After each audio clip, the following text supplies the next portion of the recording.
नमस्कार। मां प्रज्ञा कॉलेज के ऑनलाइन प्लेटफॉर्म पर मैं भगवती प्रसाद आपका स्वागत करता हूं। प्रवक्ता इतिहास। आज हम बीए बीएड थर्ड ईयर की क्लास पढ़िए बीए बीएड थर्ड ईयर की क्लास। इसमें जो अपना टॉपिक चल रहा है नाम है अकबर, और यह है अकबर का पार्ट 19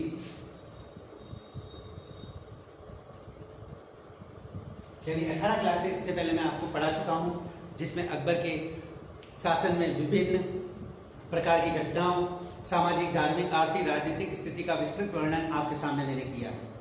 आज जो हम पढ़ने जा रहे हैं अकबर की भवन निर्माण कला। भवन निर्माण कला।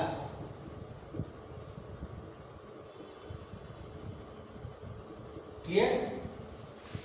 इसमें देखेंगे कि अकबर द्वारा जो बनाए गए बहुत सी इमारतें हैं, उनको किस प्रकार बनाया गया, किस प्रकार उसमें हिंदू और मुस्लिम शैली का मिश्रण किया गया, किस प्रकार ये इमारतें अपने समय की सर्वश्रेष्ठ इमारतें थी, और इसमें कितने जगह में इनको बनाया गया, आदि विभिन्न बातों की परिचर्चा हम करेंगे। जनरली अकबर द्वारा बनाई गई 2-3 इमारतें जो जनरली सबको पता होती है, जैसे आगरे का लाल किला, आगरा,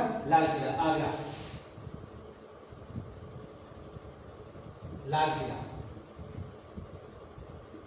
रेड फोर्ट आगरे में अकबर द्वारा बनाया गया। नेक्स्ट, अकबर ने अपनी राजधानी फतेहपुर सीकरी का भी निर्माण किया था। फतेहपुर सीकरी। क्लियर? इस प्रकार माना जाता है कि अकबर जो द्वारा बनाई गई जो इमारतें हैं उनके बारे में विस्तृत रूप से, इन 2 इमारतों को तो आप जानते होंगे। क्लियर? तो हम इसके बारे में और अकबर द्वारा बनाई गई अन्य इमारतों के बारे में विस्तृत रूप से परिचर्चा करेंगे। तुर्क अफगान आक्रमणकारी मेसोपोटामिया की प्राचीन मेहराबदार भवन निर्माण कला को हमारे देश में अपने साथ लेके आए थे। यानी तुर्क अफगान मेसोपोटामिया की भवन निर्माण कला को भारत में लेकर आए थे। हमारे देश में आने से पूर्व ही ससानिदों तथा अब्बासीद खलीफाओं द्वारा बहुत कुछ सुधार करके उस कला का रूप बदल दिया गया, और उसका बनावटी नाम मुसलमानी भवन निर्माण कला पड़ गया। यानी मेसोपोटामिया से जो उन्होंने सीखा उसमें थोड़ा सा परिमार्जित किया, उनको चेंज किया, और उस कला का नाम उन्होंने मुसलमानी कला रख दिया, जिससे भारत में मुसलमानी भवन निर्माण कला कहा जाता है। जिस समय यह स्थापत्य कला भारत में आई, उस समय भारतीय स्थापत्य कला अपनी चरम सीमा पर पहुंच चुका था। यानी जिस समय यह मुसलमानी कला भारत में आई, उससे पहले ही भारत की जो भवन निर्माण कला वो चरमोत्कर्ष पर पहुंच चुकी थी। इस कला पर भारतीय स्थापत्य कला का अत्यधिक प्रभाव पड़ा। यानी मुस्लिम जो भवन निर्माण कला थी उस पर भारतीय जो वो भवन निर्माण कला थी उसका अधिक प्रभाव पड़ा। इसके 2 कारण थे। पहला, मुसलमानों ने हिंदू राजाओं, पिच्चकारी तथा शिल्पकारों को नियुक्त किया। यानी हिंदू शिल्पकारों, पिच्चकारी कार्य करने वालों आदि को नियुक्त किया, तथा इन लोगों ने मुसलमानी इमारतों में अपने देश की कला के विचार प्रदर्शित किए। यानी अपनी कलाओं को उसमें प्रदर्शित किया था। दूसरा, प्रारंभिक मुसलमानी इमारतें हिंदू भवनों तथा मंदिरों के उस सामान से बनी थी जिनका मुस्लिम विजेताओं ने नष्ट कर दिया। दूसरी, मुसलमानी कला में उन मंदिरों का प्रभाव पड़ा जिन मंदिरों को इन मुसलमानी राजाओं ने तोड़ा था, और उन्हीं के जो तोड़ने के बाद जो अवशेष थे उन्हीं से उन्होंने जो मुस्लिम मस्जिदें बनवाई या अन्य कोई स्थान बनवाए, उनको वह स्पष्ट रूप से देखने को मिलती है, जिनका मुस्लिम विजेताओं ने नष्ट किया था।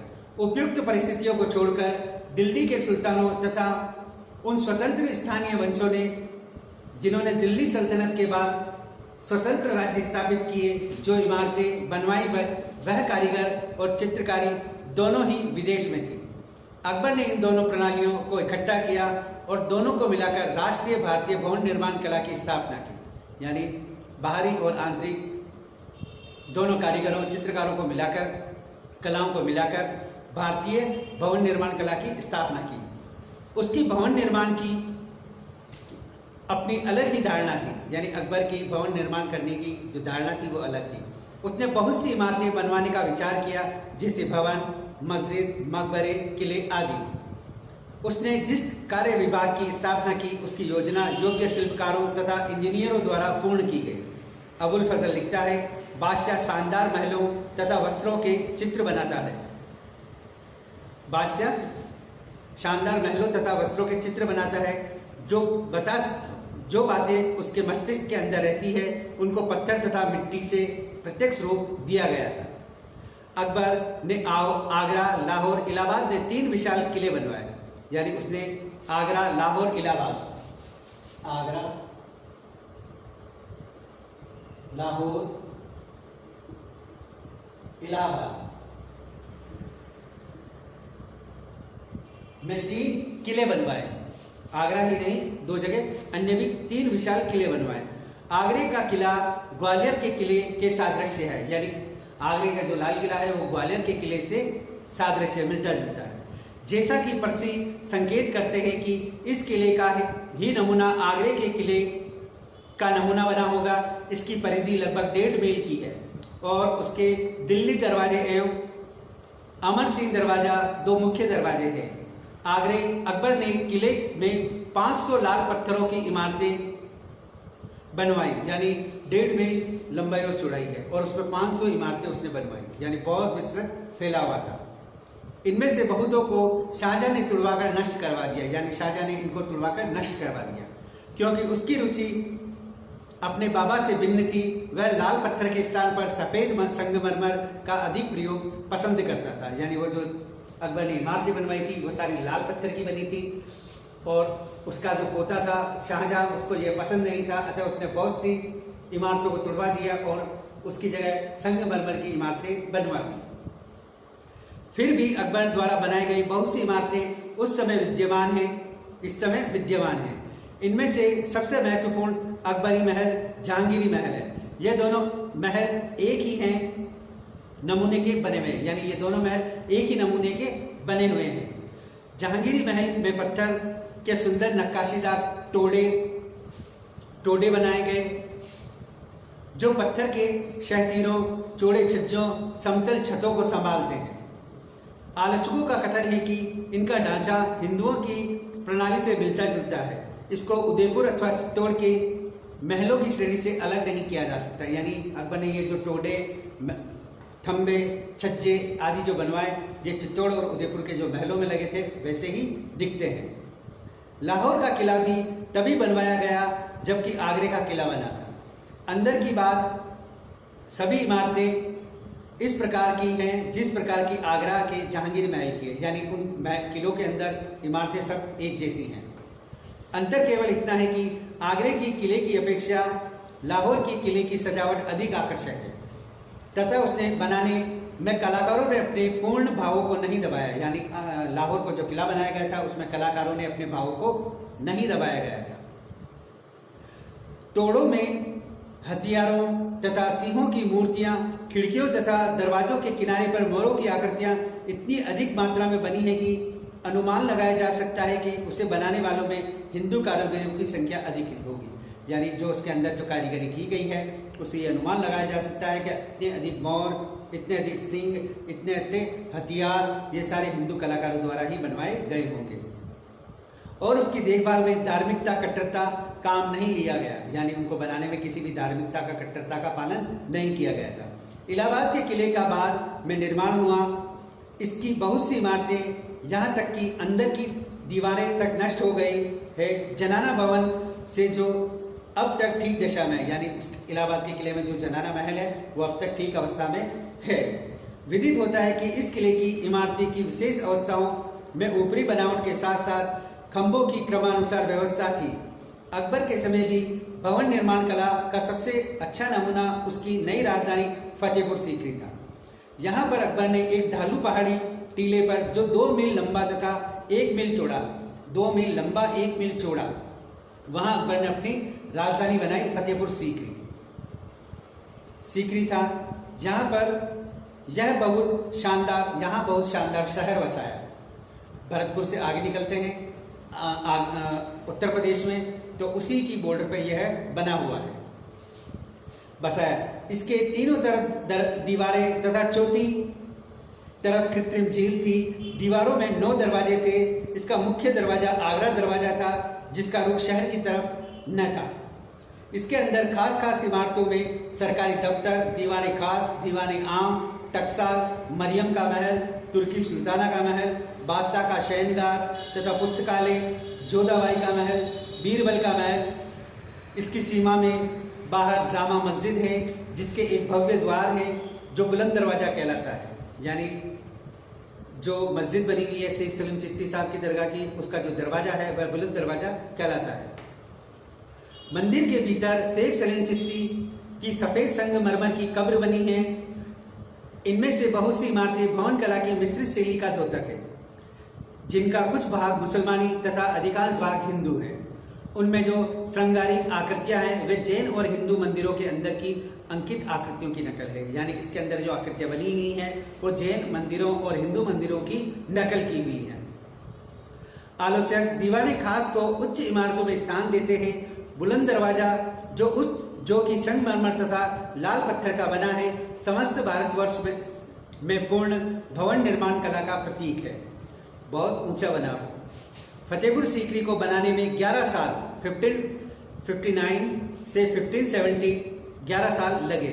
यद्यपि यह वीरान स्थान में स्थित है, फिर भी यह अब तक बड़ी ही अच्छी आकर्षक तथा दृढ़ स्थिति में स्थिर है। यानी आज भी यह इमारत मौजूद है, क्योंकि वह 1 मील और 2 मील चौड़ी लंबाई चौड़ाई है उसकी, और यह आज भी वो वहाँ पर इतनी जनसंख्या नहीं है कि वो उसे नष्ट कर दे। वो एक अलग जगह पर है, इसलिए वह आज भी अपनी स्थिति को दृढ़ बनाए हुए है। फर्ग्यूसन के अनुसार उस महान व्यक्ति की परछाई है जिसने इसको बनवाया। यानी फर्ग्यूसन ये कहते हैं यह उस महान व्यक्तित्व की परछाई है जिसने उसको बनवाया है। यानी अकबर ने बड़े ही चाव से इन इमारतों का निर्माण करवाया था। अकबर ने अन्य बहुत सी इमारतें जैसे अटक का किला, आमेर तथा मेरठ की मस्जिदें और भिन्न स्थानों में कई इमारतें बनवाई। उनमें सिकंदरा आगरा में अपने मकबरे का निर्माण करवाया। यानी अकबर ने अपने स्वयं के मकबरे का निर्माण सिकंदरा में करवाया। यह आगरे का लाल किला और फतेहपुर सीकरी के बीच में है। बीच में नहीं, आगरे के लाल किले के पास है और फतेहपुर सीकरी उससे थोड़ी सी आगे है। यानी उत्तर प्रदेश में ही सिकंदरा में ही अकबर ने अपना जीते जी मकबरा बनवाया था। उसकी मृत्यु के पश्चात जहांगीर ने इसमें कई एक परिवर्तन किए और उसका पूरा करवाया। यानी उसकी मृत्यु के बाद भी उसका निर्माण चलता रहा और उसे पूरा करवाया। अबुल फजल हमको बताता है कि अकबर ने बहुत सी सराय, यात्रियों को रहने का जगह तथा बहुत से तालाबों, कुआं और प्रजा हितकारी कार्य किए थे और बहुत सी आश्रय का निर्माण किया था। उसने बहुत सी धार्मिक इमारतें तथा स्कूल भी बनवाए। वह लिखता है कि सराय जो यात्रियों की सुविधा के लिए बनाई गई थी, प्रत्येक स्थान पर विद्यमान थी। यानी यात्रियों की सुविधा के लिए जो सराय बनाई गई थी वह सभी जगह विद्यमान थी। प्रजा हित तथा कृषि में वृद्धि करने के लिए बहुत से तालाब, कुएं भी खुदवाए थे। स्कूल तथा धार्मिक इमारतों का निर्माण हो रहा है तथा भारतवर्ष का जय स्तंभ हर साल बनवाया जाता था।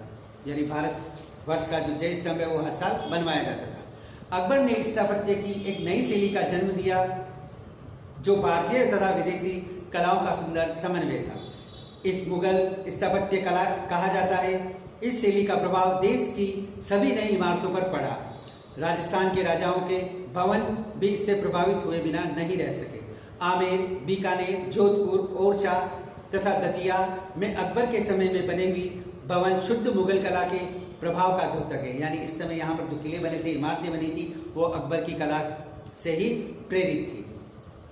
पर्सी ब्राउन लिखते हैं, उपयुक्त राजपूत भवनों को देखकर कोई भी यह आसानी से कल्पना कर सकता है कि उनमें प्रारंभिक मुगल काल जैसे कटोरेदार मेहराब, कांच की पच्चकारी, रंगीन प्लास्टर का काम तथा खोदकर बनाई हुई चित्र जिस प्रकार हिंदू राजाओं की आवश्यकता की पूर्ति के लिए अपने लिए किए गए थे। यानी उनको कोई भी देखकर बता सकता है कि यह हिंदू राजाओं ने अपनी जरूरत के अनुसार उनको चेंज करके लगवा दिया है। रहने सहने के भवन ही नहीं वरन हिंदुओं के मंदिर भी स्थापत्य कला की नई शैली से प्रभाव से नहीं बच सके। इसमें संदेह नहीं है कि अकबर ने प्राचीन हिंदू मंदिरों से हिंदू स्थापत्य कला की कई बातें ग्रहण की और उन्हें आगरे के किले और फतेहपुर सीकरी के महलों में स्थान दिया। यानी हिंदू मंदिरों से अकबर ने जो बहुत सी बातें देखी सीखी और उनका प्रयोग उसने आगरे के किले फतेहपुर सीकरी में उनको उपयोग में लिया। किंतु साथ ही यह भी सत्य है कि मथुरा और वृंदावन के उस समय बने हिंदू मंदिरों में आगरा और फतेहपुर सीकरी की मुगल शैली का थोड़ा बहुत प्रयोग हुआ होगा। मुगल काल भवन निर्माण कला की दृष्टि से चित्ता आकर्षक नक्काशी थी। सीकरी के तुर्की सुल्ताना के महल, सिकंदरा के अकबर के मकबरे की नक्काशी में पेड़ पौधे, तितलियां, कीड़े मकोड़े आदि की आकृतियां मुख्यतः पाई जाती हैं। छिद्रमयी जाली बनाने का काम भी बहुत महत्वपूर्ण समझा जाता था। यानी वहाँ की जो जालियां बनी थी वो बहुत ही आकर्षक थी, छिद्रमयी। ये सिकंदरा में अकबर के जो मकबरा है उस पर आप देख सकते हैं कि ये जालियां कितनी अच्छी, कितनी रोचक बनी हुई है।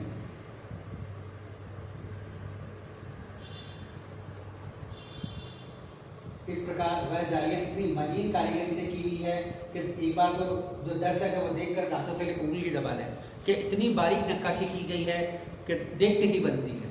क्लियर? इसी प्रकार की नक्काशी आगे चलकर ताजमहल में भी की गई थी। नक्काशी को विशेष स्थान दिया था। मुगल कालीन भवन निर्माण कला में चमकीली तथा सजी हुई नक्काशी को विशेष स्थान दिया गया। यानी चमकीली और विशेष नक्काशी को उसमें स्थान दिया गया। फतेहपुर सीकरी में तुर्की सुल्ताना का महल इसका आदर्श नमूना है। यानी तुर्की सुल्ताना का जो महल है वो बहुत ही आकर्षक है। नेक्स्ट ये हो गए अकबर के समय की जो इमारतें बनाई गई थी, भवन निर्माण कला, उसके बारे में मैंने विस्तृत रूप से आपसे चर्चा की, जिसमें बताया आगरा, लाहौर, इलाहाबाद में अकबर ने किले बनवाए और किस प्रकार हिंदू मंदिरों से उसने प्रेरणा ग्रहण की, किस प्रकार जैन मंदिरों से उसने प्रेरणा ग्रहण की और उसने अपनी राजधानी और इन किलों में उसका उपयोग किया। अतः अकबर ने इनका निर्माण कार्य तो करवाया, साथ ही हिंदू जो शासक थे जो अकबर के दरबार में थे उन्होंने जब अपने यहाँ महल बनाए तो वो भी इससे प्रभावित हुए और उन्होंने उसी प्रकार की मुगल कला का पाश्रय अपने अपने राज्यों में भी दिया था। अतः अकबर की भवन निर्माण कला यहाँ समाप्त होती है। नेक्स्ट अगला है आपका बाग। अकबर के समय बनाए गए बाग बगीचे, तो उनके बारे में भी थोड़ी सी चर्चा परिचर्चा करेंगे। बाग मुगल काल के आगमन से पूर्व भी भारत में बाग थे, उद्यान थे, परंतु इनका निर्माण रेखा गणित के अनुसार नहीं किया जाता था। यानी रेखा गणित के अनुसार उनका बाग को स्थापित नहीं किया जाता था और न इनके क्रीड़ा स्थल ही थे। बाबर अपने साथ भारतवर्ष में एक नवीन प्रणाली को, जो कि फारस तथा तुर्किस्तान में उन्नति की चरम सीमा पर थी, अपने साथ भारत लाया। यानी एक नई चीज भारत में लेकर आया। उस प्रणाली में मुख्य गुण नहरों, तालाबों, जलप्रपातों का होना है और वे इस ढंग से बने हुए हैं कि रास्ते के दोनों तरफ नालियां थी जिनमें पानी ऊपर तक भरा रहता था। उनके द्वारा कृत्रिम सिंचाई की जाती थी। ढालू स्थानों पर चबूतरों की श्रृंखला बनाई गई थी। विशेषतः यह चबूतरे कुरान के अनुसार स्वर्ग के 8 भागों की तरह संख्या में 8 थे तथा कभी कभी 7 नक्षत्रों के आधार पर 7 चबूतरे बनाए जाते थे। बहुधा मुख्य मंडप सबसे ऊपर बने वाले चबूतरे पर बनता था, परंतु कभी कभी सबसे नीचे वाले चबूतरे पर भी बनाया जाता था।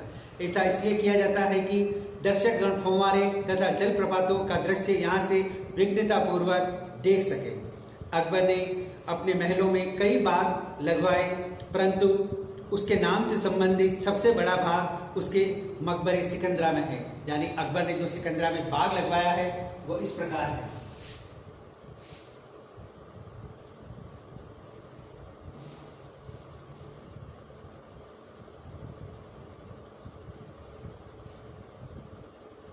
ये बीच में अकबर का मकबरा, क्लियर। और ये जो स्थान बचा यहां पर बाग लगवाए।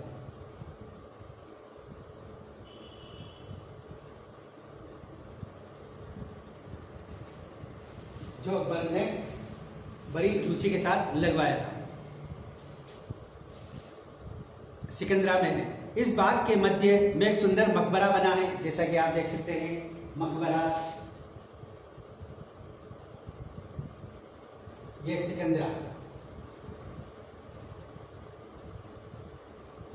बीच में एक सुंदर मकबरा बना है। यह बाग 4 भागों में विभक्त है। इनके चारों ओर दीवारें हैं तथा प्रत्येक दीवार के मध्य एक फाटक है। यानी ये जो 4 दीवारें हैं चारों तरफ, और ये 4 चौराहे पे, और सभी पर एक फाटक है, गेट है। 4 दरवाजे हैं, 4 भागों में विभक्त है। इनके चारों ओर दीवारों तथा प्रत्येक भाग के मध्य एक फाटक है।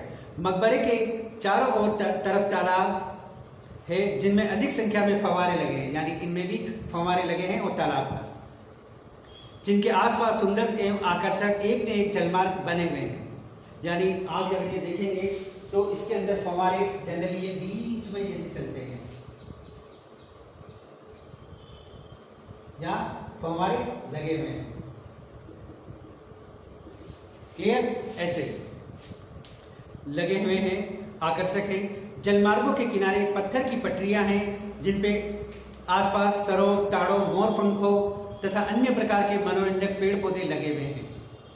अकबर ने फल वाले बाग भी लगवाए क्योंकि वह बागबानी का भी शौकीन था। परंतु अबुल फजल ने लिखा है, बादशाह फलों को ईश्वर के द्वारा दिए गए सबसे बड़े उपहार में से एक समझकर उनको देखता था और उन पर अत्यधिक ध्यान देता था। यानी अबुल फजल जी लिख रहे हैं कि अकबर ये मानता था कि जो फल है वो ईश्वर द्वारा दिए गए अनुपम उपहार है, अतः उनको उपहार समझता था ईश्वर का, और उन्हें अत्यधिक ध्यान देता था, उन पर ध्यान देता था। बहुत से इराक तथा तुरान के बागबान आकर देश में बस गए तथा वृक्षों को लगाना उन्नत अवस्था में था। यानी इस प्रकार के जो बाग लगवाए थे वह बड़े ही उन्नत अवस्था में थे, और अकबर ने समय समय पर इन बागों को बाहर से बागवानों को बुलाकर लगवाया था। नेक्स्ट अगला है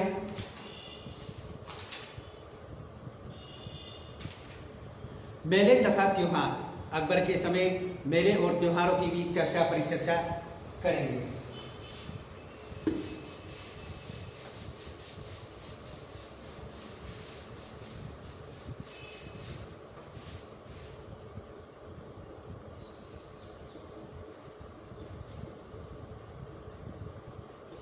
मेले और त्योहार। मध्य भारत के व्यक्ति उत्सव, मेलों तथा त्योहारों से बहुत आनंद प्राप्त करते थे और उनमें रुचि रखते थे। अकबर का दरबार राष्ट्रीय त्योहार का केंद्र था। रक्षाबंधन, दशहरा, दीपावली, बसंत आदि हिंदू त्योहार को भी दरबारियों ने स्वीकार कर लिया था तथा बड़ी धूमधाम से यह मनाए जाते थे। फारस का त्योहार नौरोज भी अकबर की अध्यक्षता में दरबारियों द्वारा 1 सप्ताह तक तथा अधिक हर साल मनाया जाता था। यानी 7 दिन तक या वर्ष तक मनाया जाता था नौरोज। सूर्य और चंद्रमा संबंधी गणनाओं के अनुसार सम्राट तथा राजकुमारों के जन्मदिन, दिवस तथा सम्राट के राज्याभिषेक की वर्षगांठ भी त्योहार के रूप में बड़ी धूमधाम से मनाई जाती थी। यानी जो बादशाह का जन्मदिन है, राजकुमारों का जन्मदिन है, वह भी बड़ी ही धूमधाम से मनाए जाते थे। हिंदू अपने तीर्थ स्थानों की यात्रा करने के बहुत शौकीन थे। यानी तीर्थ यात्रा जाना हिंदुओं को बड़ा पसंद था। वो अलग अलग मठों की, अलग अलग मंदिरों की दर्शन करते थे। ये तीर्थ स्थान देश के प्रत्येक भाग में पाए जाते थे। धार्मिक स्थान जहाँ पर समय समय पर मेले लगते थे तथा बहुत से व्यक्ति इकट्ठा होते थे, जिनमें मथुरा, अयोध्या, प्रयाग, गया, उज्जैन, पुरी, कांजीवरम, रामेश्वरम आदि थे।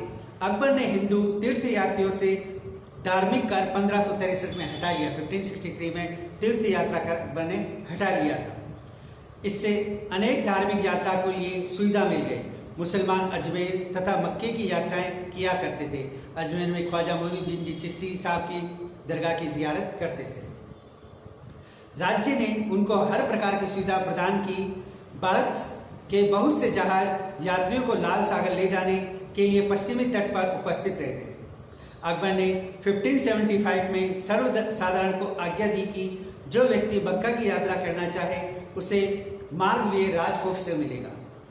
बहुत बड़ी संख्या में मुसलमान ने इस आज्ञा का लाभ उठाया। अकबर ने पुर्तगालियों से जिनका की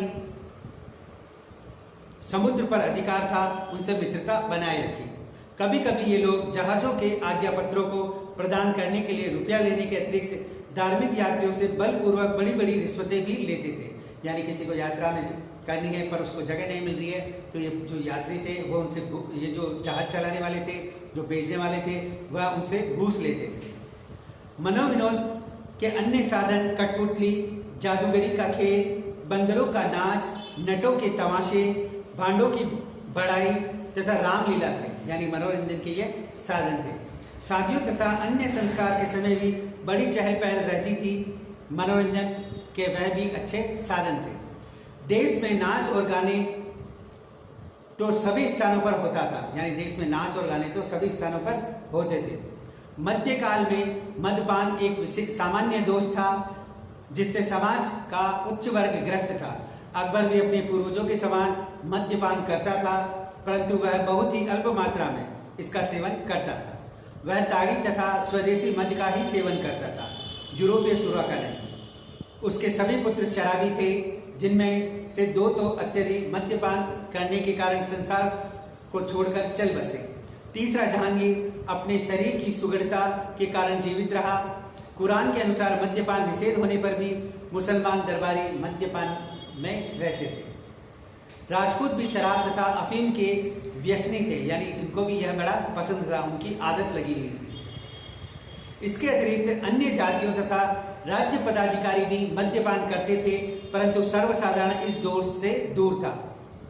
परंपरा तथा धर्म के द्वारा निषिद्ध होने के कारण जनता मद्यपान नहीं करती थी और सदाचारी जीवन व्यतीत करती थी। इस प्रकार मेले और त्योहारों का हमने विस्तृत रूप से इसमें चर्चा की। नेक्स्ट है, अब अकबर के समय में जो अकाल हैं उनके बारे में भी थोड़ा सा अध्ययन करेंगे। जिस देश में फसलें वर्ष भर वर्षा पर निर्भर होती है, वहाँ पर ठीक समय पर वर्षा न होने से अकाल पड़ता है। यानी भारतवर्ष में सिंचाई की सुविधाएं इतनी उपलब्ध नहीं थी, क्योंकि अधिक संख्या में लोग कृषि करते थे। अतः तालाब और नहरों का इतना बाहुल्य नहीं था। अतः वह वर्ष भर वर्षा के जल से ही सिंचाई करते थे। अतः जब जब वर्षा नहीं होती थी तो इन गांवों में अकाल पड़ जाता था। उत्तर पश्चिमी भारत में 1555, 56 ईस्वी में अर्थात अकबर के शासनकाल के प्रथम वर्ष अकाल से पीड़ित हुआ। इसके साथ ही महामारी का प्रकोप हुआ, जिससे बहुत से व्यक्ति मारे गए। 1573-1574 के मध्य गुजरात में 6 माह तक अकाल पड़ा। यहाँ भी बहुत से निवासी भागकर भारतवर्ष के अत्यंत प्रांतों में बस गए। 1595-96 ईस्वी के मध्य कश्मीर तथा पंजाब में वर्षा की कमी के कारण उन्होंने भी अकाल को झेला। यहाँ पर बहुत से व्यक्ति भूखे मर गए। बंगाल में अकाल 1575 में पड़ा। साधारणतः तौर से दुर्भिक्षा के साथ साथ महामारी का प्रकोप होता था, जिससे बहुत से व्यक्ति अपनी जान से हाथ धो बैठते थे। यानी अकाल और महामारी फैल जाती थी और बहुत से व्यक्ति जान से हाथ धो बैठते थे। अबुल फजल द्वारा ज्ञात है कि अकबर अकाल पीड़ितों व्यक्तियों की आपत्तियों को दूर करने का प्रबंध करता था। यह हमको पूर्णतः ज्ञात है कि सन 1595 में शेख फरीद को मुक्ति कार्य का प्रबंध करने के लिए विशेष तौर पर नियुक्त किया था। अकबर की सरकार द्वारा अकाल पीड़ितों हेतु किए गए सहायता कार्यों के विषय में ज्ञान प्राप्त करने के लिए हमारे पास साधन इतने भी उपलब्ध नहीं हैं। अतः निश्चित रूप से यह कह सकते हैं अकबर के समय के प्रारंभिक वर्ष में भी भयंकर अकाल, दुर्भिक्षा और महामारी फैली, जिससे बहुत से लोग अकाल ही मौत के शिकार हो गए। इस प्रकार हम देखते हैं कि अकबर के शासनकाल में अकाल भी पड़े थे।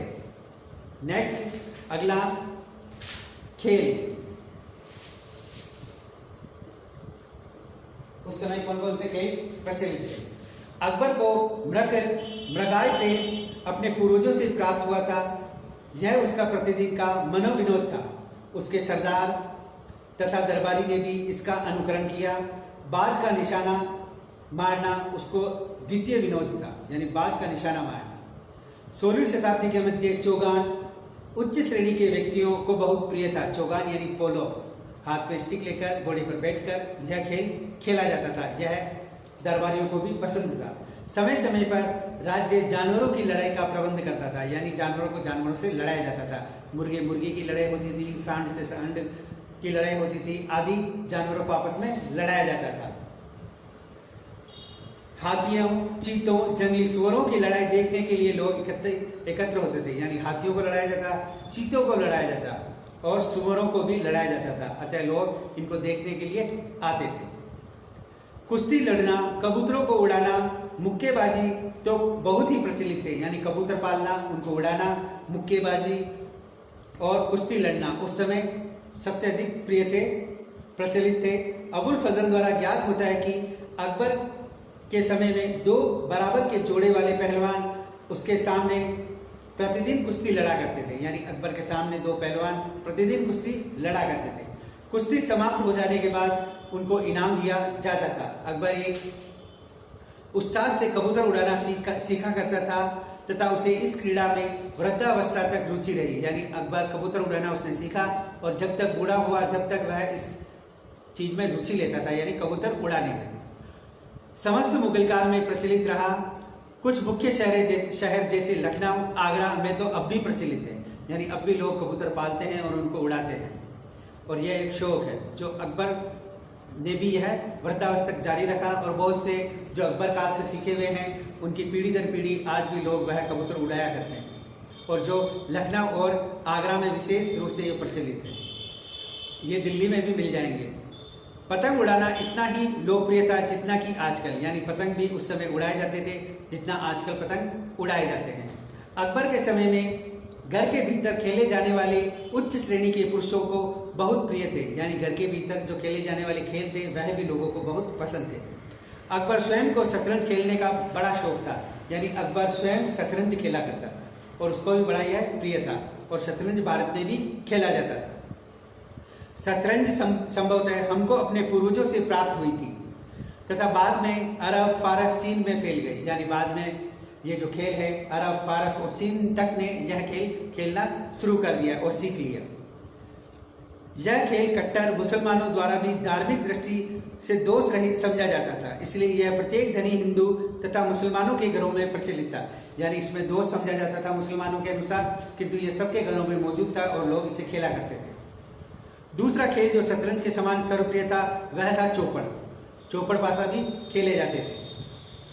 तीसरा प्रसिद्ध खेल फांसा था। चौथा पच्चीसी जो कोड़ियों से खेला करते थे।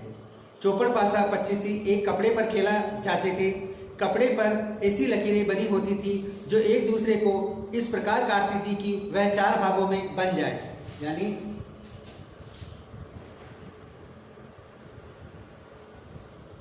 इस प्रकार कपड़े की लकीरें बनी होती थी।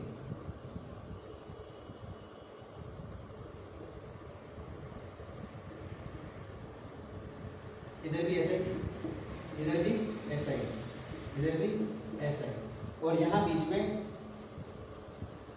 अगर उसकी वो आ जाती काटी तो वह घोषित हो जाती। इस प्रकार यह खेल खेला जाता था। ये कपड़े का बना था। क्लियर? उस पर 4 वर्ग बन जाते थे और प्रत्येक वर्ग में 24 छोटे छोटे वर्गों के रंगीन कपड़ों के टुकड़े सिल दिए जाते थे, यानी एक वर्ग में 24 हो जाते थे ये खाने,